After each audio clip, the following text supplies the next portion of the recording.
Dear students, let's start today's class.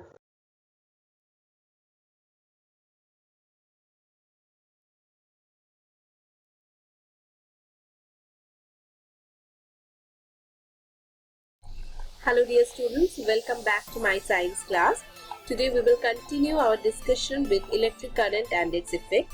In our last class we have learned how to draw simple circuit diagram, and today we are going to start from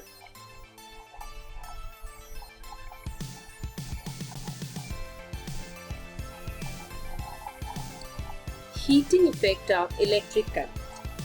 So for doing that we have to do one activity. Activity 14.2. Take an electric cell, a bulb, a switch and connecting wire.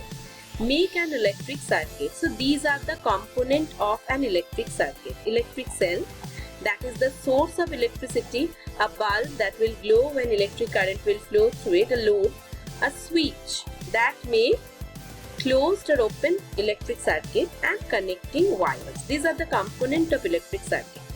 Make an electric circuit as shown in figure 14.9. This activity has to be done using one cell. Keep the switches in the off position. So just take a look.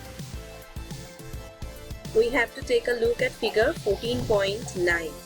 We have arranged everything like this. We have taken a cell, we have taken a bulb, connecting wire, and the switch is in off position, right? Now what we are doing? Does the bulb glow? Touch the bulb. Now move the electric switch to the on position and let the bulb glow for a minute or so. Again touch the bulb.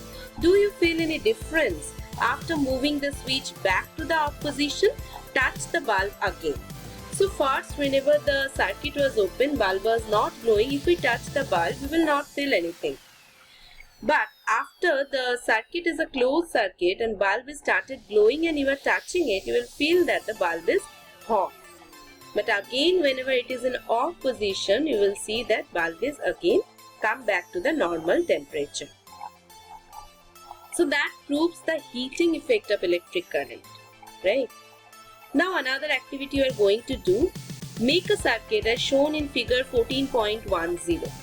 Take about 10 cm long piece of nichrome wire and tie it between the nails.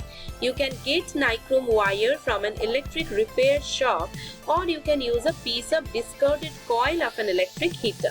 Touch the wire. Now switch on the current in the circuit by moving the switches in off position. So now we set up the circuit like this. After a few seconds, touch the wire. Do not hold it for a long time. Switch off the current, touch the wire again after a few minutes. So again we will experience the heating effect of electric current. The wire gets hot when an electric current passes through it.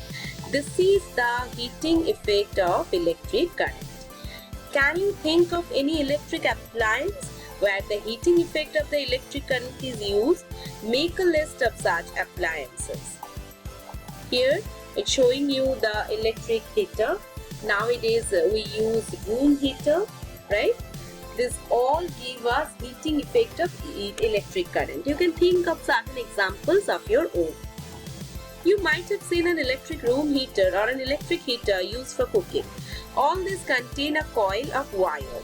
This coil of wire is called an element. You may have noticed that when these appliances are switched on, after connecting to the electric supply, their elements become red hot and give out heat. That you can easily see in room heater and electric heater. The element become red hot whenever it starts give electricity. The amount of heat produced in a wire depend on its material, length and thickness. Thus for different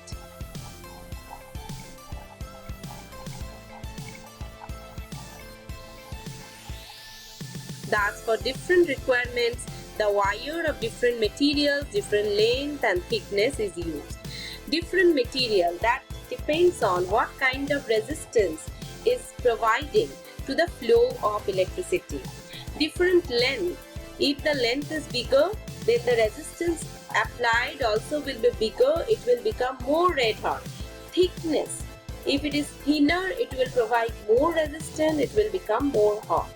So these three things, material, length and thickness of the wire, play a very important role that on what electrical appliances we are using it.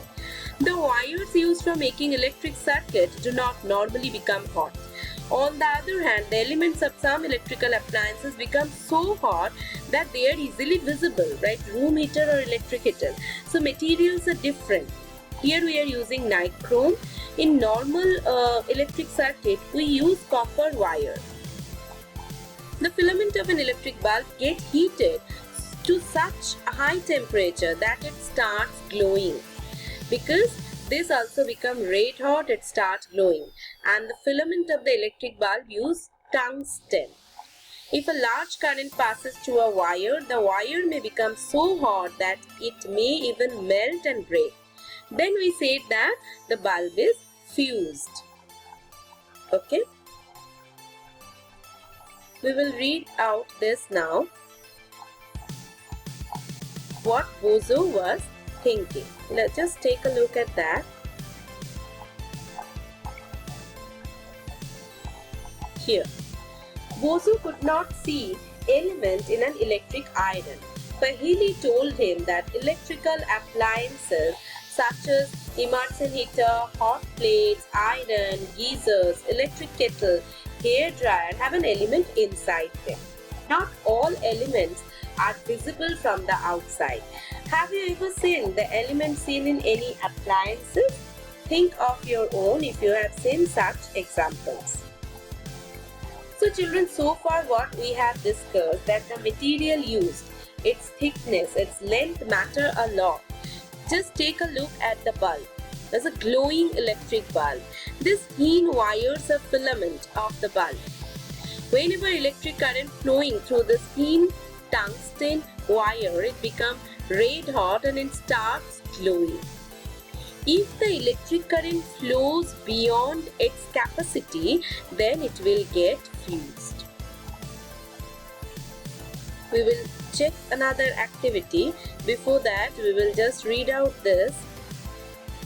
An electric bulb is used for light, but it also gives heat. This is not desirable because this is just wastage of energy. This results in wastage of electricity. This wastage can be reduced by using fluorescent tube lights in place of this bulb, or compact fluorescent lamps or CFLs that also reduce wastage and can be fixed in the ordinary bulb holder. So less expensive and energy saving also. However, before buying bulbs or tubes or CFLs, look at the ISI mark of the Bureau of Indian Standards. In fact, before buying any electrical appliances, look for this mark. That is more safer and that will help us to get economical thing.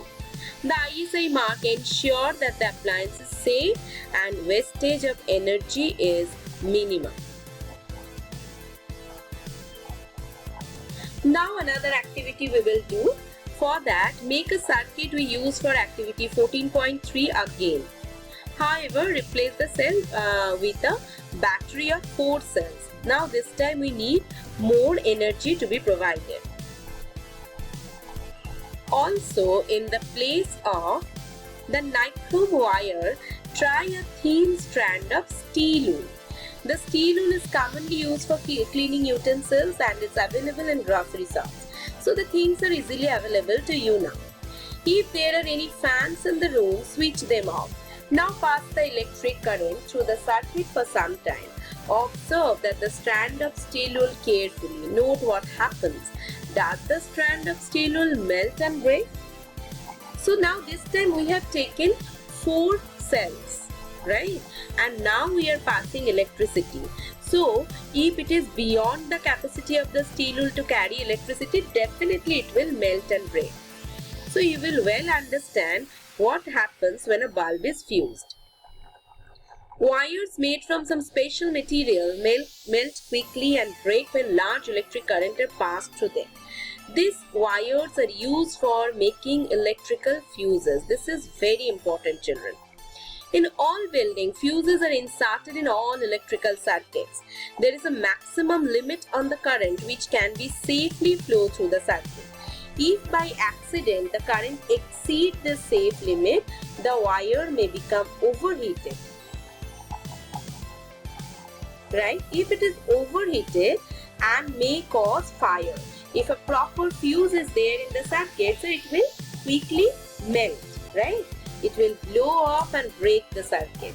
A fuse is thus a safety device that prevents damage to the electrical circuit and possible fires. That's why fuse is used in the electric circuit. If the electric current beyond the capacity is flowing through it, the fuse will melt and it will save the electrical appliance. Fuses are of different kinds, are used for different purposes.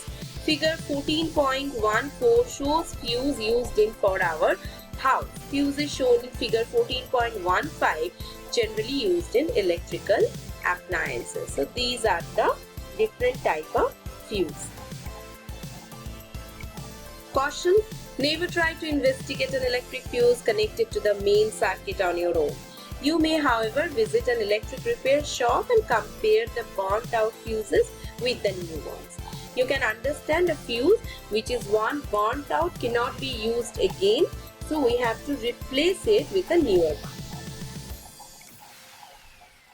One reason for excessive current in the electric circuit is the direct touching of the wire. This may happen if the insulation on the wire has come off due to wear and tear. This may cause a short circuit. Another reason for excessive electric current can be the connection of many devices to a single socket. This may cause overload in the circuit. If the circuit is overloaded, a lot of electric current is flowing through it, then sometime it may happen. You might have read reports in the newspaper about fire caused by short circuit and overloads. We observe the heating effect of the electric current and learn how we use it to our advantage. Glowing bulb, different electrical appliances, room heater, hair dryer, normal heater for cooking, iron, a lot of. Does electric current have other effects also? About that we will learn in our next class. Thank you, children.